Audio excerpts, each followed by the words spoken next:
There's no real PIM functionality to the first point that you made, Robert. So that's a pain in the butt, to manage without some sort of functionality. You'd think that would be here, and it's not mentioned. And there's no individualizing the SKU management based on the different outbound stores that I'm going to use and tailoring it to that related. So that's really interesting. Growing a business requires a holistic approach that extends beyond sales and marketing. This approach needs alignment among people, processes, and technologies. So if you're a business owner, operations, or finance leader looking to learn growth strategies from your peers and competitors, you're tuned into the right podcast. Welcome to the WBS Podcast, where scalable growth using business systems is our #1 priority. Now, here is your host, Sam Gupta. Hey everyone, welcome back to another episode of the WBS Podcast. I'm Sam Gupta, your host and principal consultant at independent ERP and digital transformation consulting firm Elevate IQ. E-commerce business models have grown in complexity exponentially. The channels such as Amazon and Walmart are always modifying their rules and business model. And it's hard for e-commerce brands to keep up with these regulations and have KPIs aligned with the changed regulations. If they are not aligned and measured, the brands may experience significant financial consequences. But most of these e-commerce platforms are targeted at a specific audience that might be on QuickBooks and may have revenue under $5 million. So what challenges can you expect once you grow past $5 million in revenue? In today's episode, we invited a panel of cross-functional experts for a live interview on LinkedIn who brings significant expertise to discuss Skubana. We discussed their strengths and weaknesses and where they might fit in the e-commerce architecture. Finally, we discussed their exit strategy and market positioning, where they are the best fit and where they might struggle. With that, let's get to the conversation. Hello everyone, welcome to today's show. And if you're joining for the first time, this is part of our e-commerce series for which we meet every Wednesday at 5:30 p.m. Eastern.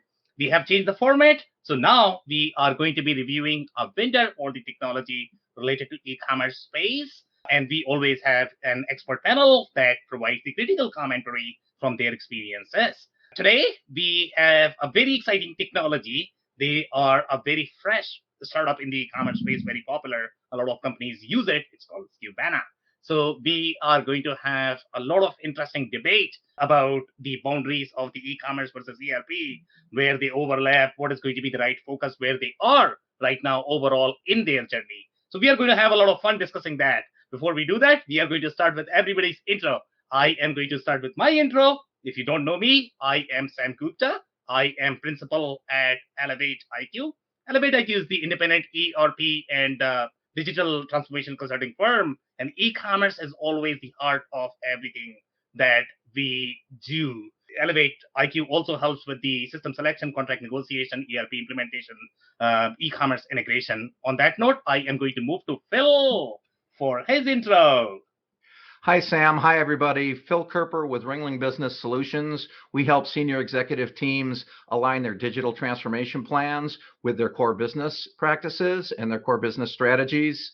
I come to you after several decades in the C-suite, implementing a lot of these platforms. And this one tonight's a very interesting piece of the puzzle. And like Sam said, really interested in discussing it with you tonight. Nice to be here, Sam. Okay, amazing. Thank you so much for being here, Phil. Robert, can I ask you to introduce yourself next? Sure. My name is Robert Brown of Robert Brown E-commerce Consultancy. I've had 20 years experience in the e-commerce world, implementing systems from small to medium-sized business to Fortune 50. And I help organizations just manage their digital and e-commerce implementations and focus. Okay, amazing. Thank you so much for being here, Robert. And if you are in the audience and joining for the first time, make sure you guys send your comment. Our panelists are going to be looking at any of the questions or comments. We'll make sure that we are going to get back to you during the show. If we run out of time, we'll make sure that you are going to receive your answers. On that note, I am going to provide a quick brief in terms of what Skubana is, where they are positioned in the market, and then we will be taking a little deep dive here on the solution itself.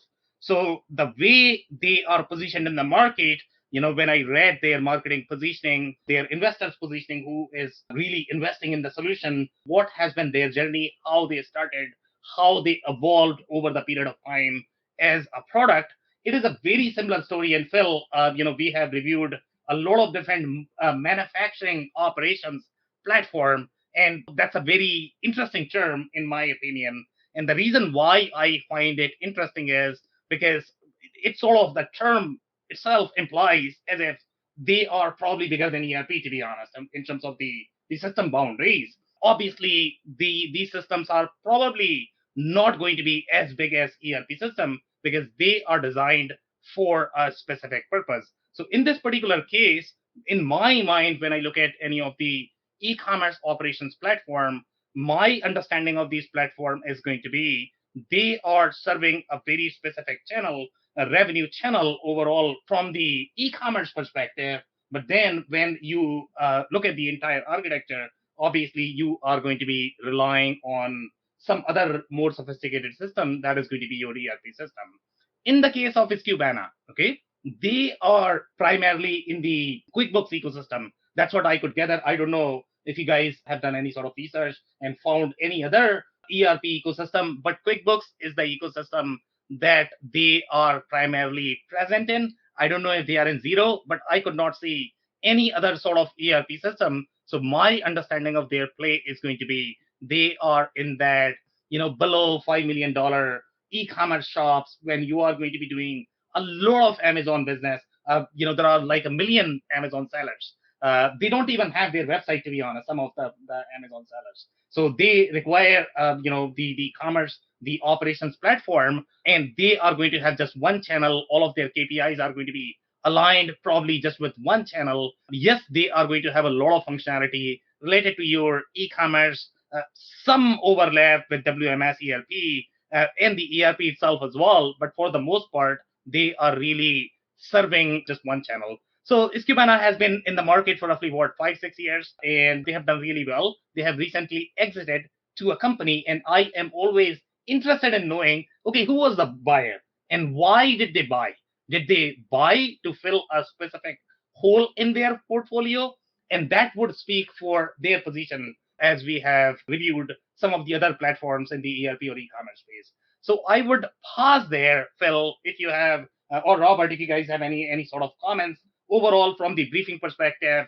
And I don't know if we need to cover anything else overall from the briefing perspective, or we need to dig into the details. Well, I'll jump in first here, Sam. I think the term platform is really interesting when it comes to this particular technology. And is it a consolidation technology that's giving you vision, that's giving you access to information in one spot, or is it a control technology that's having you control what's going on in your business? And I think that's Robert may have some opinions on that. I look at this as a technology that allows me access to see a lot of things that are going on in my business and maybe some control and management. But when you get into ERP, now you're really controlling process flow. You're really controlling your business. You're really involved in what's going on. And I'm not sure that these types, not just this particular solution, but these types of platforms, I'm not sure that's really where their strength is. I think their strength is giving you one place that you can really have good visibility on what's going on in the business. Robert, maybe you have kind of a comment on a high level. Is this a platform, or is this kind of an add-on that allows you to see what's going on, or does it allow you to control what's going on? That's a great question. I think this is more of providing you access. It's giving you access to more platforms, allowing you to just kind of see what's going on, because as you're starting up in the size of the companies that are here, they're resource limited. So they don't have the people necessary to throw at an initiative that a larger company would, and this will help them facilitate that. And then the other thing I would add to that, Sam, is they are relatively young. And if you look at their app store, for example, or you look at their partners, for example, it's relatively limited when you compare it to maybe WebGility or the other software platforms that are out there kind of in this space that are more mature and maybe have more partnerships.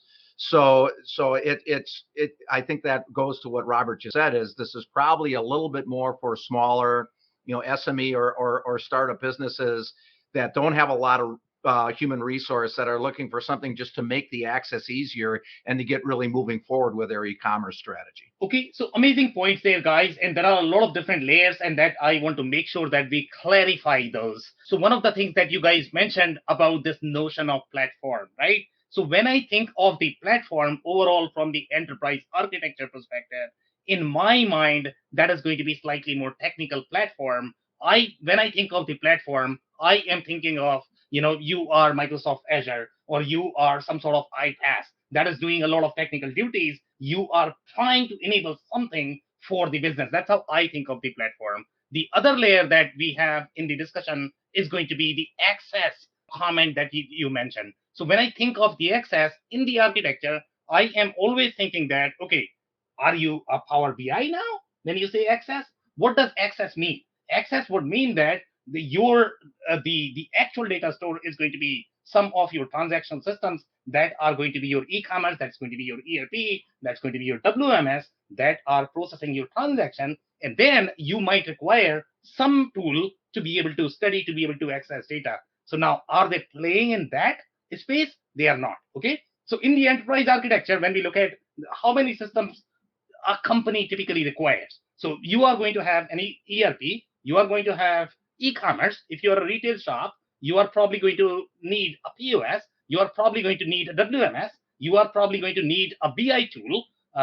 So these are some of the tools that we have in the architecture. Now, the question is, where do these guys fit? Okay, when they say e-commerce operations platform, my understanding of them is going to be, okay, you are e-commerce. That's how I would visualize them.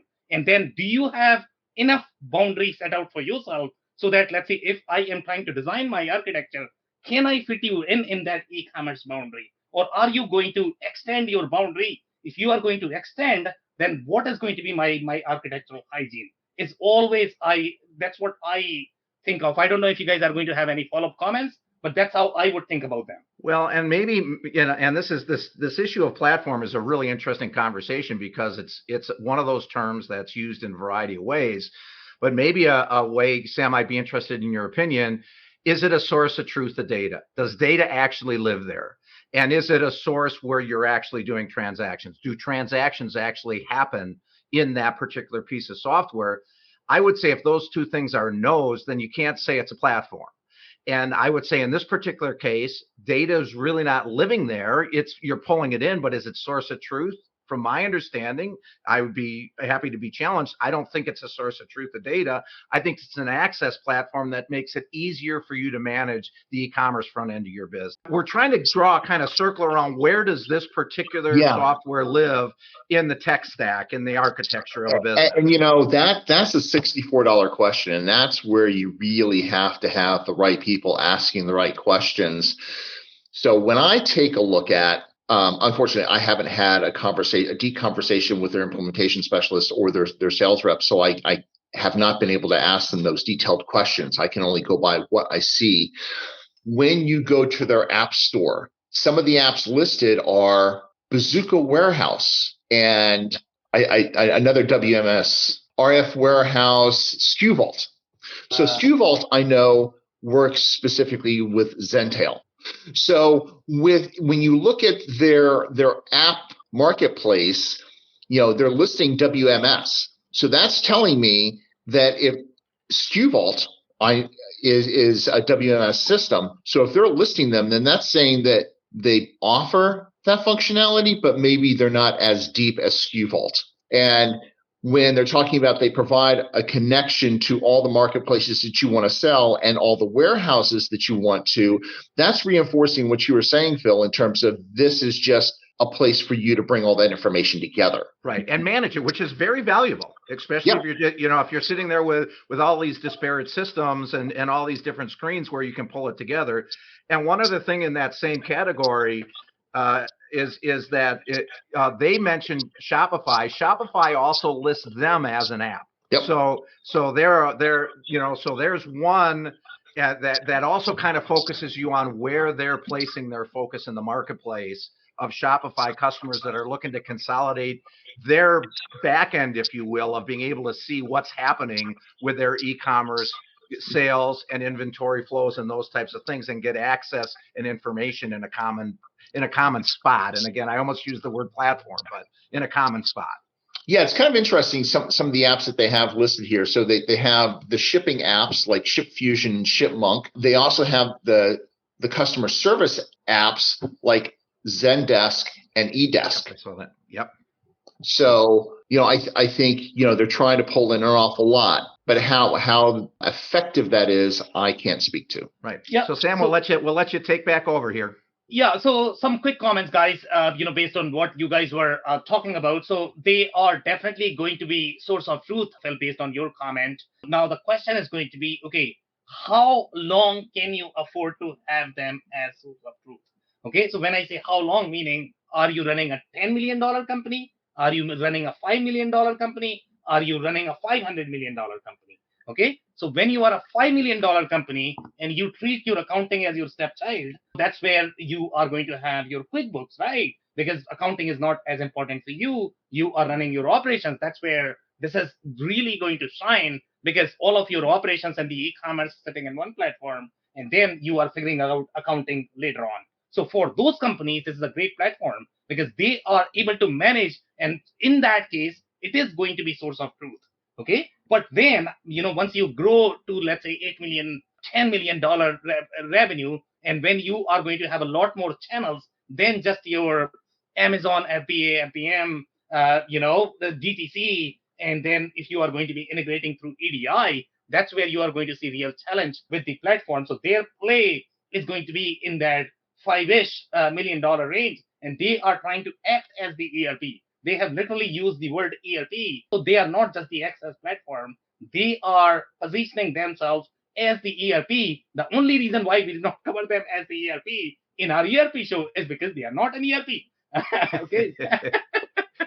Well, and I would ask the question is where, and I'm a businessman, so I come back to, the basic business questions. And is the money flowing across this software? Is there actually a transaction? Are there actually tokens? Are they actually dealing with transactions? Are they actually dealing with the front end of the business? And I think that's another question that will lead you to what their functionality really is. So, Phil, they definitely have AR and AP. You want to say it? I mean, I thought they actually had the accounting as well, to be honest. But seems like they don't. At least I could not see on the screen. Or maybe they have. But this is definitely an ERP. Like, they are positioning. They have mentioned them as ERP. In fact, I mean, we have reviewed a lot of commentary from tech organizations from Canada, and they're really good overall in their assessment in general. Okay, and they have done the review, and I have the screenshot of their assessment as well, and they have claimed that this is a cloud ERP. So we are going to discuss all of that. So right now, let's look at their journey overall. So they started somewhere in 2014, and Phil, if you remember, this is the date that coincides with Acumatica. Acumatica became really big in somewhere around 2015. That's when they started, and after that, they did a lot of work overall with Web Agility and Skubana. I think they were simply doing some marketing show. They did a funding round in somewhere in 2019, and then they announced the SKU Vault integration. So I think you guys were talking a little bit about that SKU Vault is, if I heard you guys correctly, that SKU Vault is going to be slightly more stronger in WMS. So they may not be strong in a lot of different areas. That's why they were sort of aligning themselves with a lot of different platforms. Hey, you know what? If you don't like WMS functionality of Skubana, how about I give you the piece of SKU Vault, a piece of Skubana, and then a piece of 10,000 other software, and then I'll give you an ERP. So that's how these platforms typically operate, because obviously they are not going to have as rich functionality for each of the departments. I mean, if you are an e-commerce platform, my expectation is going to be at least be really, really good and deep at e-commerce. Okay, if you are an e-commerce platform, Okay, if you're WMS, be really, really good at that. Okay, as opposed to doing a lot of things, that I am not able to figure out my architecture when I'm trying to buy you. That's my problem with most of these platforms that are positioned in this category. But when you are, let's say, $5 million shop, and as opposed to going for these best of breed software, you are getting a pre-integrated software, and on top of the systems that you might already be using, for example, QuickBooks. So this is a great deal, to be honest. Okay, if you are that kind of $5 to $8 million shop, this is brilliant, amazing for those e-commerce companies. But obviously, you don't want to stay on this for too long, because this is not supposed to be an ERP system. This is a great e-commerce management platform for e-commerce merchant and sellers, but this is not meant to be an ERP system, not supposed to be providing you all the financial controls from the inventory perspective, from the transaction management perspective. So here, the biggest takeaway on this slide, Phil and Robert, is going to be that they got acquired by a company called 3PL Central. Now, this confuses me. Okay, and the reason why this confuses me is because, okay, you are an e-commerce platform. That means you are part of that manufacturing value chain. Okay, you got manufacturer, you have distributor, you have reseller. 3PL in general is slightly away from the traditional manufacturing value chain. When I look at e-commerce, I'm always thinking that manufacturing value chain. I'm not thinking 3PL. Okay, the 3PL meaning you are working with a lot of different transportation companies. If you look at what 3PL Central really is, they are actually in 3PL space. Okay, they are doing a lot more 3PL. So again, why did they buy Skubana, and what is going to be happening to the customers that Skubana may already have? So now my expectation is going to be that they are probably trying to get some e-commerce capability because they might have 3PL. But then what is going to be your product strategy in the long term? I am confused overall. And what is going to happen to those customers who already bought Skubana? Okay, I am not too sure. Any comments there by any chance, or I'll move to the next one? It actually makes sense to me. And the reason it does is in the revenue range that we're talking about, a lot of these companies cannot afford to go set up their own warehouses. And with the cost of shipping constantly going up, the only way that they can continue to compete if they are not Amazon FBA is they need a 3PL partner. If you've got an East Coast, a Central, and a West Coast distribution center for your product, you're going to get lower shipping costs. And 3PL, the purchaser, is betting on, you know what, we can grab these customers and we can just integrate and say, look, you buy our product and you can integrate with our warehouses or vice versa. Right. So let's say if I'm the e-commerce merchant and I'm the CFO of the e-commerce company, so how is it going to benefit me again, Robert? So if you're the CFO and you're looking at a way to improve your costs and improve visibility of what's going on, it depends on whether you are currently multi-warehouse or not. Most e-commerce companies that are not Amazon FBA are doing self-fulfilled shipping. And so the cost to ship from East Coast to West Coast is exorbitant. Shipping a Bose S1 speaker, 2-day shipping from New York to California can be $71, which is 25% of the profit margin for that product. That's huge. And so to drop the cost of that, you go 3PL, you open up a West Coast warehouse, you start using ground shipping, and your cost of shipping that speaker goes from $71 down to $22. And that's a huge issue for sure. I think that's well put, and especially because the expectation is that freight needs to look free to the consumer. Even though it's not free, it needs to look free, over $50 or whatever the policy is. But 3PL Central is not actually a 3PL company, I don't believe. It's a software company that's providing another platform, if you will. We're back on platforms that allow you to access all these different 3PLs and solve the problem that Robert was talking about, which is allowing a small company without a warehouse distribution system that they own or to be able to utilize those economies of scales to get their shipping costs competitive. And and to your question of how does it fit, why would 3PL buy this particular company? They look to be almost competitors to me, but maybe I'm sure they're smarter and more. I'm sure they had reasons. There must be a niche of customers or a niche of functionality that this fit into the 3PL central software platform for them to make that acquisition last year.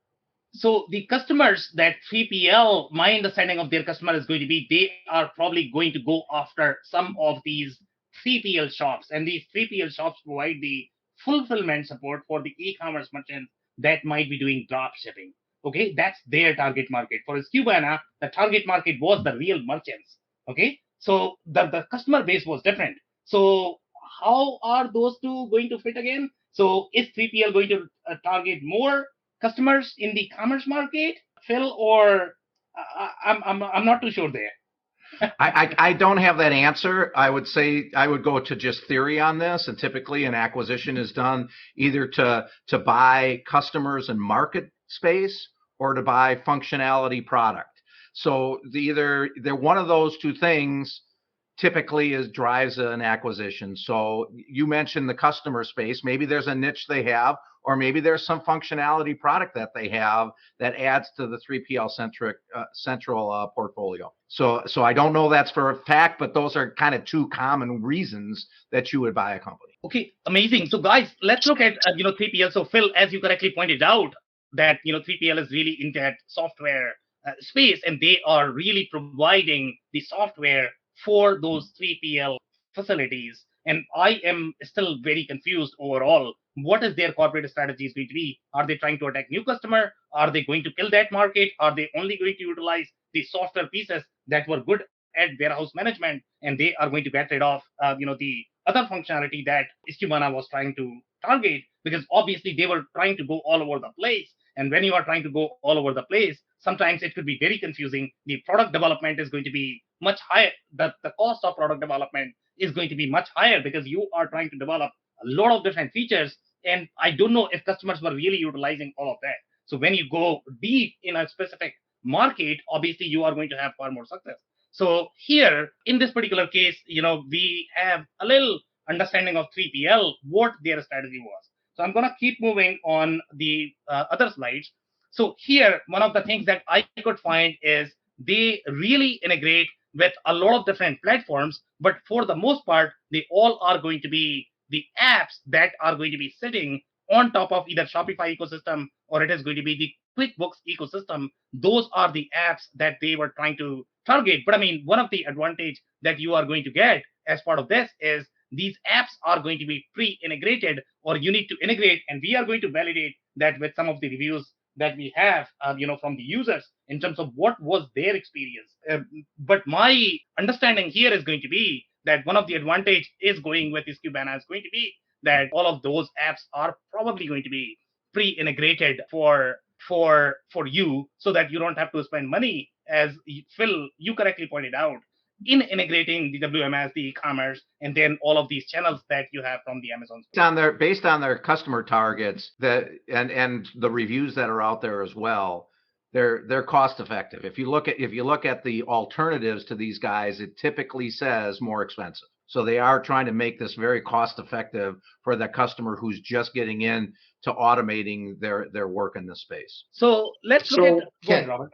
I just want to make sure that whoever's listening to this understands, because you've used like free integration and then cost effective. So for those listening, just making sure that you understand, Skubana has connected to the APIs for these apps, so you don't have to pay for that connection, but you probably still have to pay a fee to any of the apps that you want to use. So if you go to their app page, it says like Alloy Automation starting at $200 a month, Anvil starting at $600 a month, Barcode Quick Ship starting at $100 per month. So these are all add-ons that can help improve the performance of Skubana, but again, they're all paid. And to bounce off that, Robert, there also might be, just because they've developed the core API doesn't mean there's not some system integration work that could also cost you to get the information you want on the calls between the two software platforms. So when I say cost effective, I was using that as comparative to other things. It's not free. Yeah. I mean, one of the things I think that it's really important, going back to what we were saying before about what this platform is really or what Skubana is really doing, is in their footer, it talks about solutions. It's got unified commerce, automated e-commerce operations, analytics, inventory management, inventory forecasting, and order management. That's it. So when you go on to each one of those pages and actually read kind of the details of what they're talking about they do, I think this goes back to what you were saying, Sam, is they don't cover the payments. They don't cover the accounting. That's not included. And I think that's important from an ERP perspective. That needs to be included. Yeah, so payment is just one aspect of it. But I mean, if you go to Phil's comment about creating that source of truth and creating source of truth across the channels, it's going to be really difficult. So they have a very basic functionality overall. If you're a $5 million Amazon seller, this could be okay, because your volume is not as high. But when you get into the real, $10-15 million business, things get very, very, very, very tricky to manage overall from the MRP planning perspective, from how you need to track your inventory. It gets really, really tricky. So we are going to look into all of that. And by the way, we are also going to look at the reviews as well. Okay, in terms of what customers are feeling and which customers are feeling it to be right. So if you look at the reviews of users who are going to be in that $5-10 million range, and they are primarily selling through Amazon, they are going to absolutely love it because the system is really designed from their perspective. But if you look at a business that is going to be in $10 million range, and they might be slightly more sophisticated business, and they might be selling across multiple channels, they might not like it because they might be expecting, slightly more ERPI functionality as opposed to very e-commerce functionality. So depending upon who you are as a business, I think you need to make that determination. Are you looking for that e-commerce platform? But again, the source of truth is going to be really, really, really important. Okay, if you are treating this as source of truth, I don't know if you can do all of that financial control and planning in this platform. And that would be my concern with this if you are going to be 10, 20, $50 million business. They are really an ERP platform. The way their screens are structured, they have inventory, they have the orders, based on the view. It is not just the access platform. It's not some sort of technology platform. It is designed to be more of the ERP platform from the perspective of that Amazon seller.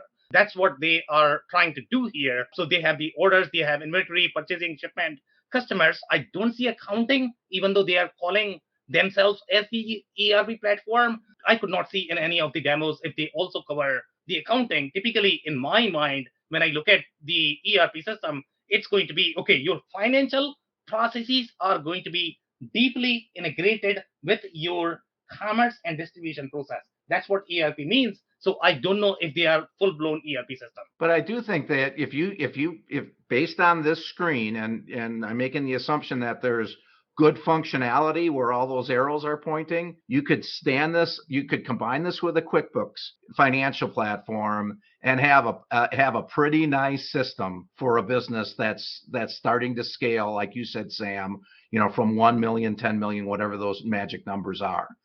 Those two things actually feel pretty good to me. Right, but what is going to be where you are going to feel that this is probably not scaling with your growth is the question. So can you run a $100 million company on this platform? There's a beginning and an end.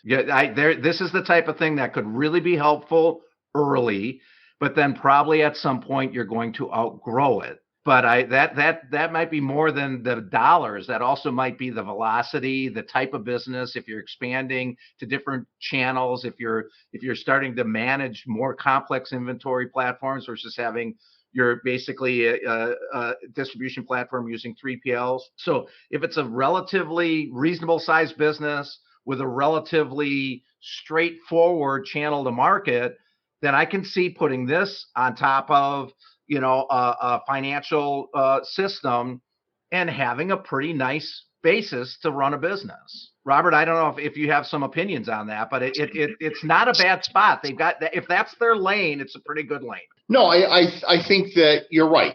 Where that start and end is the question. So what they say is pricing starts out at $1,000 a month, up to 1,000 orders per month. If you want a better quote, then you have to talk to their account reps.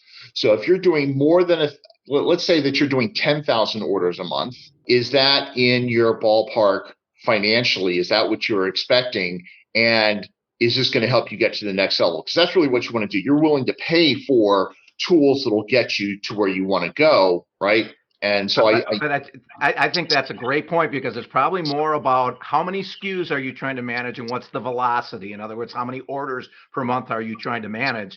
Probably more than what is the dollar size of your business, because that's where you're going to overwhelm a system. It would seem you're going to overwhelm a system like this and need something more robust. Right. So I know a $20 million reseller that did 91,000 orders in a year. So that would be under this amount. I also know a $300 million seller that does significantly more, and they've gone a different route. So your volume is really important. All right, guys, interesting comments. So I'm actually going to move to the next one, unless you guys have any other comments. So here, we are looking at some of their screens. The screens are designed, again, more from the Amazon seller perspective. If you look at some of the KPIs that they have, in fact, I have personally never seen things such as master SKU or the listing SKU. So how is that going to be translated to the other channels? That is going to be a question in my mind. Let's say if I'm serving multiple channels, if I'm serving only Amazon, this is wonderful because it is all designed from that perspective. Then you have a lot of details from the Amazon channel specific details, right? So you have the Amazon FN SKU, which is wonderful if I'm the Amazon seller. But when you are looking at the centralized view of the inventory, you need to be serving all of your channels, and some of those channels may not even come to your e-commerce platform if you are the e-commerce platform. If you are the ERP, then it's a different case. But again, let's say if you are trying to integrate with QuickBooks and you are trying to be an add-on, great strategy. Okay, but how long can you go on add-on? We all know that there are going to be significant integration issues. We have been talking about them time over time. The integration is always going to be the biggest nightmare of any system when you are going to buy. So in this particular case, how long can you stay on that integration is going to be a question in my mind. Now, some more screens, and again, very, very, very, Amazon specific SKUs. So again, if I'm running a $5 million Amazon business, this is wonderful platform. There is no question about that. But can I do my entire inventory if I am a sophisticated business that may have $2 million on Amazon channel? That would be my question overall on the platform. So that's interesting. On that screen, they are putting margin there. So there is somewhere they're pulling in COGS and sell price. If you look on the right hand side of this particular screen, and they're saying what the unit profit is. I don't like that term, but that's fine. And what the total profit is. So they are dealing with margin within this software, which is interesting. Yeah. So Phil, I don't know, if you have ever paid attention to Google Analytics, they also have sort of the revenue. Okay, they name themselves as the revenue, but actually, obviously, once you get a lead or the conversion, that's not a real revenue as such. But Google is branding them as revenue, that you are earning revenue because of me. So these guys are saying profit margin, but I don't know if that is going to be a real profit margin. And that's where your ERP is going to be in play. Here, you are getting some data and you are claiming that this is a profit margin, probably from Amazon's perspective. The way you are getting this data from Amazon, because it is going to be integrated with that, and they are telling you what your profit margin is from their perspective, and that's how they might be displaying. But it may not be the real profit margin based on all of your costing and inventory, and that's where the ERP play is going to be. I don't think they have all of that. Yeah, that's a great correction. So if they're just pulling this out of the Amazon information, then this is just sell price minus Amazon fees. Here's the revenue that the company's actually getting, net Amazon fees. So it doesn't have their COGS, their cost of sales in there. So that makes more sense to me. Exactly. So this is a very interesting Amazon perspective. If you're running an Amazon business, then I need my P&L for that channel. Okay. So this is wonderful, sweet. But this is not your P&L for your entire business. That's where my problem is with the platform. Okay. So I'm actually going to move to the next one. So here, again, I am not really seeing the financials, even though we saw that, okay, we have the profit margin there. So I don't know where they are getting that profit margin from. Most likely it is probably going to be specific to that channel. So obviously they have warehouse, they have sales channels. The perspective is very, very, very channel focused, as you might be able to see from the design of the software, the way it is designed. They have a bunch of pure templates. They have order bots. So they are able to do a lot of different automation, from the technical perspective. But when you look at the business workflows, I don't know if I can run my $10 million business that is going to do very deep pricing, costing, accounting for the real distribution business. I can almost guarantee that this is probably going to struggle with there. If I'm running very channel specific business, it's probably going to be okay. So here's the question. So I have not seen the SKU entry screen or the channel distribution screen, because each channel has very significant requirements for images, for title, for copy, for long description, short description.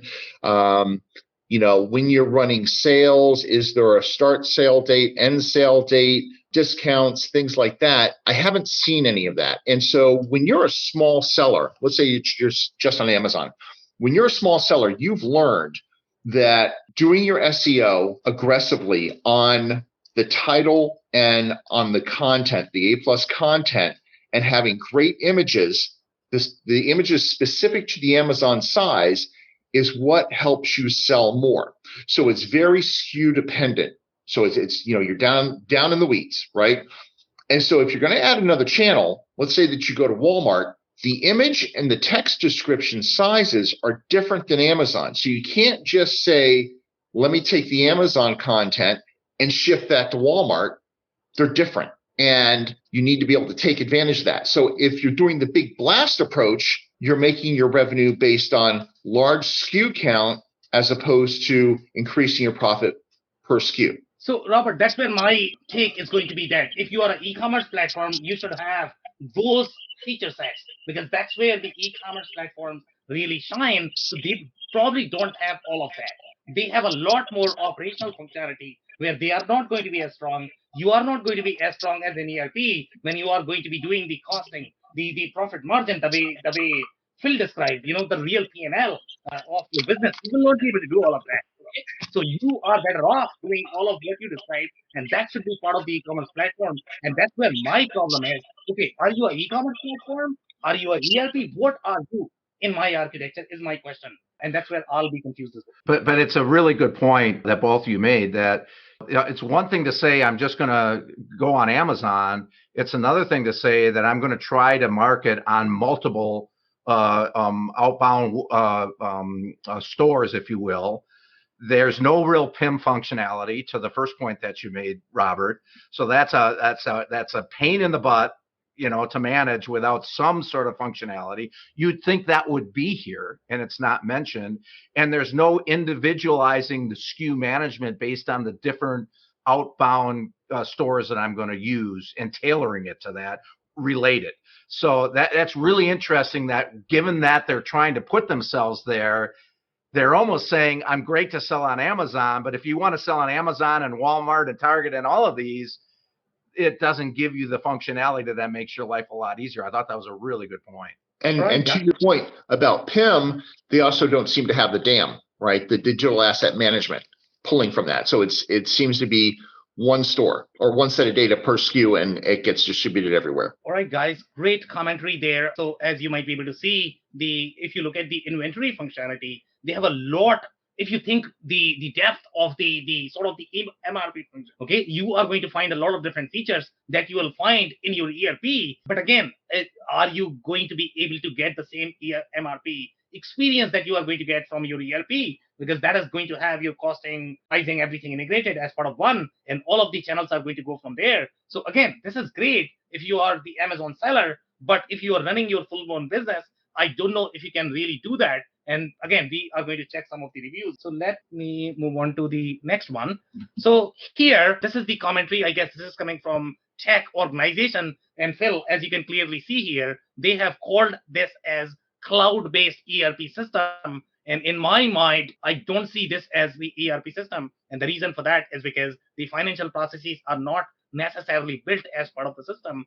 You are relying on the third-party system. And we all know that, to your comment, this is really an add-on on top of QuickBooks, as opposed to having the real ERP system that is going to be built as, from the financial perspective. So here they are saying it comes with direct-to-consumer, wholesale, even brick and mortar sales support. So again, it is very, very, very biased towards the commerce sellers. But again, when you are going to have slightly more diverse business model, it's going to be really hard to work with the system. So here they are saying users can expect to purchase materials, bundle items, fulfill orders. So they are offering a lot of procure to pay functionality as well, which is kind of great. But can I run my procurement organization even if I'm like $10 million organization? It's going to be really hard, guys. It's going to be super hard because the only thing it can do is it can recommend, okay, these are your POs and go figure out your procurement processes.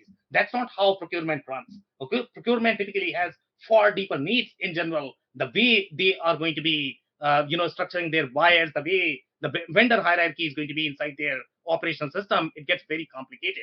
So obviously here, the only thing you are doing is you are simply getting the purchase order. And I don't know if you can literally receive financially when you are going to be receiving, there is going to be some sort of financial implication. You don't have finance integrated as part of this. So what is going to happen? Am I going to be making API calls all the time with QuickBooks?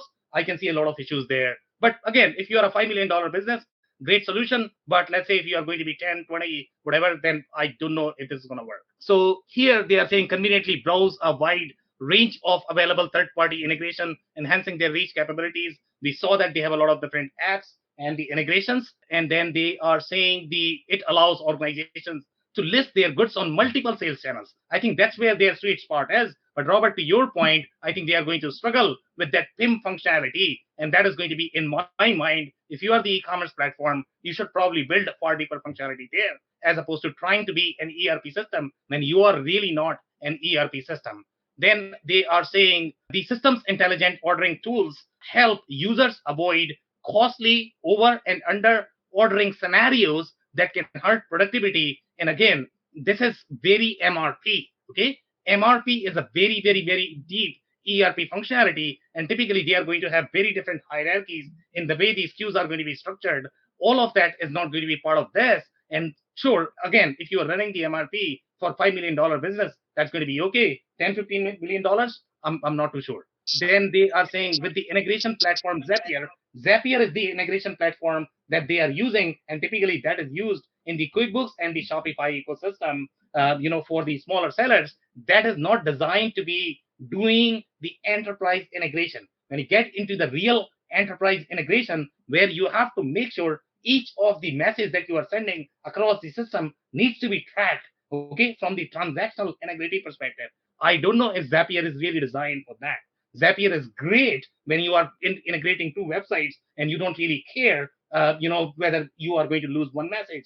Who cares if that does not have any sort of financial implications for you? Then you are not going to care as much. But when you get into the real operational and financial integration, that's where your transactional integrity is going to be super critical, that you are not losing money because of some technology glitches. Okay, I have some more slides and then we can take some comments. So here, in terms of the features, they have a lot of them. I did not see any sort of accounting. So obviously the accounting is not really built as part of the platform. But then accounting processes are not going to be integrated.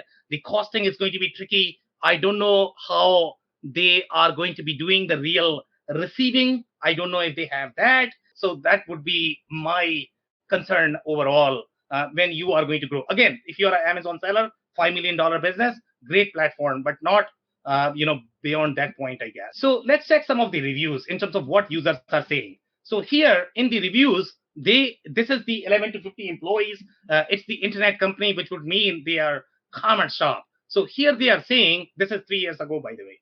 Okay, too many required integration partners and connectors in order to use the software. Okay, each integration partner and connector has additional integration and monthly fee. Okay, and based on that, you are going to get so many technical issues that you are going to be spending your life in those technical issues than running your business. And when you are $5 million business, you're better off making calls than worrying about these technical issues. And then you have all of these layers of fee. And if you add all that up, then you are probably going to be closer to an ERP, especially if you are $5 million business, that could be okay. But when you get to $10 million or 15, 20, 50, that's where you are going to see real issues there. overall from the integration perspective. Some are very expensive on their own and some are minimal. But once you add up all of the integration partners and connectors required to make Skubana function, you will have a hard time justifying the cost. By the way, they have called out inventory accuracy. And I don't doubt them because obviously this is not really designed to run your enterprise grade or maybe even for $10 million business. I would doubt if they will be able to run the inventory the way your ERP system is going to work. And that's where the challenges are going to. Let's see some more reviews here. So this is another one. This is coming as inefficient ERP software. In sales call, we were told that we would have a warehouse management with inventory scanning, abilities, but didn't exist. Okay, possibly one of the worst support teams. So obviously, support team is okay. I mean, I don't care for that. A lot of ERP companies are going to have problems because of that. But overall, from the feature set perspective, where do they stand? So here they are saying talking to support was one of the stressful things. Okay, support, a lot of problems there. Now they are saying it is the perfect platform for our company, and we don't know the size of this company, what they are doing. It's great to have all our marketplaces at one place. And these are the customers that are really going to love the platform. When you are running a marketplace business, it is really designed for that. But if you are anything more than marketplace, then you are probably going to struggle. It's all together, keeping track of orders, inventory, and statistics. Okay, so they said three things. Okay, they did not say procurement or anything else. So pay attention to the words if you are looking at this system. It can be a bit overwhelming. If this system is overwhelming for you, if you are going for Acumatica and NetSuite, good luck with that, because they are going to be 100 times far more complicated than this. Okay, and then you are looking at, we are working on adding additional carrier into Skubana. So seems like, yeah, they are trying to do a lot of different things from 3PL perspective. Some more reviews. On that first review, that's an expectation. I don't think that's a negative review on the software. I think that's, to your points you've made a couple times, that the expectation was that it was going to have warehouse management, and that's really not what they're selling. They were oversold in order to get a negative review like that. The software is doing what the software is supposed to do, but they expected it to do more, is my point. Going to something that you said earlier, Phil, and Sam, the dollar values that you're putting on here, I'm thinking that the growth path that leads people here is, if you're under $10 million in annual sales, then you very well may be on like Excel. And so moving from Excel to this is a positive path. And then from this, you would move to, an ERP system once you've grown past that. But the sales volume and your expectations, if you're a DTC, you can expect maybe 10% net on your sales profit. But if you're a reseller, it's going to be less. It's going to be like under 5. It's going to be like, 3-4% net. And so you have to sell significantly more for it to make sense for you to go to a bigger system. But, I wholly agree that if you're on Excel, you need to get off that to grow your sales. Yeah, it's a really nice step up from that starting point, Robert. 100%. And I think that's where Sam has been kind of circling the whole hour, is that where does it fit? And it fits in this very, very good specific spot as an upgrade as you're starting to scale your business.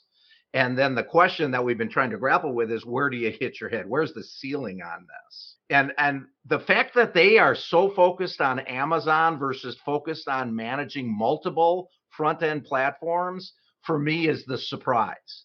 Instead of trying to be an ERP, be really good with those customers that are trying to sell on multiple store platforms and manage their inventory and get off the spreadsheets. And I think that if you're listening out there, Skubana, there's your run to daylight, man. That is really where you could shine.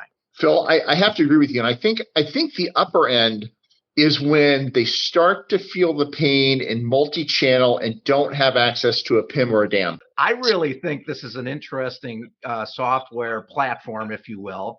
I think that they got some great functionality. I'd love to see them stay in their lane and be great at what they do. Mm-hmm. And I think they really, really could attract a lot of interest. Yeah, I think they're too busy trying to spread their wings and do more less effectively. If they dominated one and grow from that, And that's one of the things that I recommend to my clients. Get really good at one marketplace. And once you've got that covered, move to the next one. Don't go big guns, all of them at once, because then you won't understand what you've got. One thing, is going to be always true about technology is it doesn't work when you really want. Okay. So you really need to pay attention to what you are buying. Okay.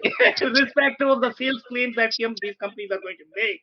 Okay. Technology is always tricky. So you really need to know what you are buying and where they are going to fit in the architecture. And that's how I'm going to conclude. Again, if you are that e-commerce seller, you are on these marketplaces. For you, this is a great solution because it is really designed from your perspective. But again, if you're trying to run your business, when you are going to be 8, 10, 15 million, $20 million business, it's going to be really tricky there. On that note, I really want to thank you. Thanks everybody for your time. If you joined for the first time, this was part of our e-commerce series, for which we meet every Wednesday at 5:30 p.m. Eastern. We review one technology or the solution, and we always have an expert panel that is willing to share their insight and wisdom. So make sure you are not going to miss next week's show. We are going to be here. On that note, once again, thank you for your time and insights tonight. Thanks, Sam. Thanks, everybody. Thanks, everyone. I cannot thank our guests enough for coming on the show, for sharing their knowledge and journey. I always pick up learnings from our guests, and hopefully you learned something new today. If you want to learn more about Phil Kerper, head over to ringlingbusinesssolutions.com. It's ringlingbusinesssolutions.com. If you want to learn more about Robert Brown, head over to rgbecommerce.com. It's rgbecommerce.com. Links and more information will also be available in the show notes. If anything in this podcast resonated with you and your business, you might want to check other related episodes, including the interview with Bernard Hoare, who shares his insights into the nuances of the Southeast Asian market. Also, the interview with Ingo Hagemann, who shares his insights into the integration challenges of ERP and e-commerce software. Also, don't forget to subscribe and spread the word among folks with similar backgrounds. If you have any questions or comments about the show, please review and rate us on your favorite podcasting platform or DM me on any social channels. I'll try my best to respond personally and make sure you get help. Thank you, and I hope to catch you on the next episode of the WBS. Thank you for listening to another episode of the WBS Podcast. Be sure to subscribe on your favorite podcasting platform so you never miss an episode. For more information on growth strategies for SMBs using ERP and digital transformation, check out our community at WBS.rocks. We'll see you next time.